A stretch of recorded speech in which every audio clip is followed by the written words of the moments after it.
Әкімнің әңгімесі. Мен Мосул қаласының адамы болам. Бабам өлгенде 10 ұлы артында қалған екен. Соның бірі менің әкем. Ол қатын алып мен туыппын. Басқа туыстарында бала бола қоймады. Олар да менің тіршілігіме сүйеніп қуаныш етуші еді. Мен ер жетіп әкеммен бірге Мосул қаласындағы үлкен мешітке намаз оқуға бардым. Намаздан кейін әкем барлық туыстарымен бірге үйге қайтты. Жолай келе жатып үлкен қалалар туралы әңгіме болды. Бірі тұрып Мысырды мақтады. Мен сәудегерлерден есіттім. Жер үстінде Мысырға қала жетпейді, Нілге өзен жетпейді. Ол жер үстінің жәннәті. Ол туралы ақындар мынадай өлең шығарған. Жер үстінде қала жоқ Мысыр сынды, қоса қызған көркішін дәрия Нілді. Бірі кәусар болғанда бірі жәннәт, сонда ғана жаратқан бар сұлуды. Келе жатқандар алма кезектеп Мысырды мақтайдай кеп, Мысырға барар меді деген құмарту менің ойымнан зор орын алды. Туғандар тарап, үйді үйіне кетті. Бірақ менен Мысырға бару арылмады. Тіпті түсіме кіріп, ұйқымды бөлетін болды. Бірнеше күн өткенде туғандарым Мысырға барып сауда істеп қайтпақ болды. Мен де мал алып бірге бармақ болдым. Әкем, бұл баланы Мысырға апармай, Дамшық қаласына тастап кетіңдер деп тумаларына мықтап тапсырды. Біз Мосулдан шығып, Халаб қаласын басып, онан шығып Дамшыққа да жеттік. Ол қалада бір үлкен қала екен. Жеміс ағаштың неше түрі бар, жайнаған гүл, сайраған бұлбұл, өте көркем қала.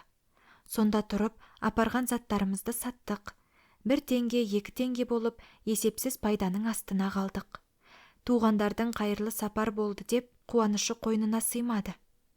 Олар тағы да мал алып, Мысырға жүрмек болды. Мен Дамшық қаласында қалып, жақсы бір үйді айына 2 тілді бермек болып жалдап алдым. Шарап ішіп мас болып, сауықты жерді құр өткізбей, ақшаны таусуға айналдым.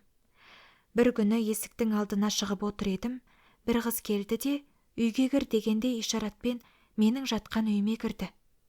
Үйге кірген соң бетіндегі пердесін алып, өз үйіне келгендей отырды. Айтып теңдесіп таппастай сұлу екен. Жүрегімді шашымен байлап алғандай іңкәрімді құртып ғашық қылды. Ондай қыздан немді аяйын. Көшеден барып неше түрлі жеміс, алуа, шекер әкеліп, ас әзірлеттім. Шарап әкеліп, құйып көтерістік. Қыз да мен де мас болып, сол түні бірге жаттық. Ертеңінде кетер кезінде 10 теңгені қызға сыйладым. Ол алмады. Бұл теңгеге шарап алдырып, кәбәп пісірт, отырып сұхбат құралық деді. Мен айтқанын істедім. Дастархан жиылған соң, арғы күні келем, күтерсің деп, қыз кетіп қалды.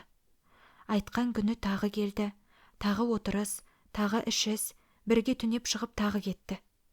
3-ші рет тағы күтпек болдым. Кешке келіп үйге кірді. Бүгін өте сылана киініпті. Мен де өте құмартып күтіп едім қызды. Ұшып тұрып құшақтадым да, мынадай өлең айттым. Келдің бе ынтызар боп сағынғаным, өзіңсің денеде жоқ шыбын жаным. 1 минут сенсіз өткен 1000 жылдай, осынша сағындырып не қылғаның?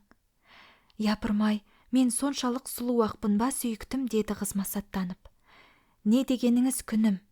Жарық түскен жаһанда жалғыз ғана сен сұлу, сені сүйген жас жүрек, саған ғана ынтығу дедім.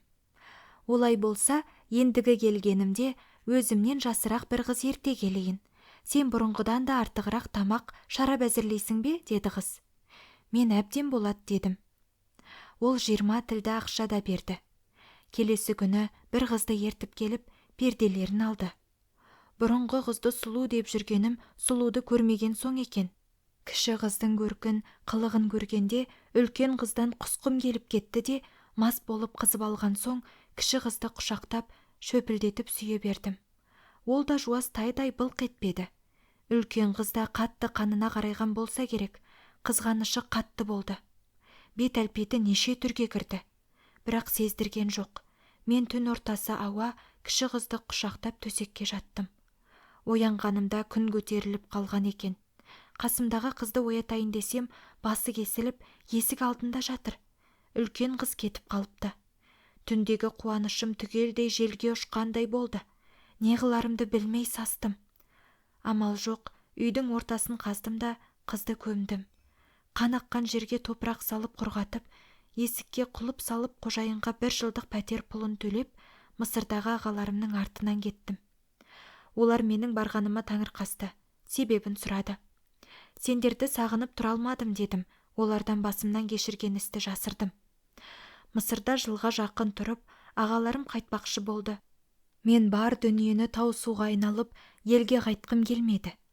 Олар қайтатын күні Ніл бойын жағалап, тамаша етіп кетіп қалдым. Олар мені Дамшыққа кетіп қалды деп кете берді. Мен Мысырда 3 жыл тұрдым. Барлық дүние ақыр-тақыр таусылды. Жыл сайын Дамшықтағы пәтердің ақшасын жіберіп, төлеп тұрғам. Пұл таусылып, тарығуға айналған соң, Мысырды тастап Дамшыққа келдім. Үй иесі қуанып қалды. Мен енді қалай күн көремін деп сасуда болдым. Ойлана отырып, өлген қыздың сүйегін көруге көңілім кетті. Қазып жіберсем, барлық киімі шіріп, сүйегі бөлек-бөлек болып қалыпты. Мойнына салған алқасы сол қалпында жатыр екен. Онда орнатылған қымбат бағалы тастар бар еді. Соны алып сатуға ойладым. Қыздың сүйегін қайта көміп, алқаны базарға апарып сату үшін делдалға бердім. Делдал мені бір дүкенге отырғызып, өзі базарға кетті. Оны базардағы алушылар 2000 теңгеге бағалапты. Мен оны білгенім жоқ. Бір кезде делдал алқаны көтеріп қайтып келді. 2000 теңгеге сұрағанын айтты. Мен оның қымбат зат екенін біліп, енді осыны сатпаймын. Тәуір көретін әйелімнен қалып ет. Үйге апарып сақтап қоям, өзіме қайтып бер дедім. Делдал, мен базарға апарып бағасын шығардым. Енді неге сатпайсың деп жанжал шығарды. Мен 1000 теңге берейін, қайтып өзіме бер дедім. Әңгіме осыған жетіп, Шахаризада ұйқыға кетті.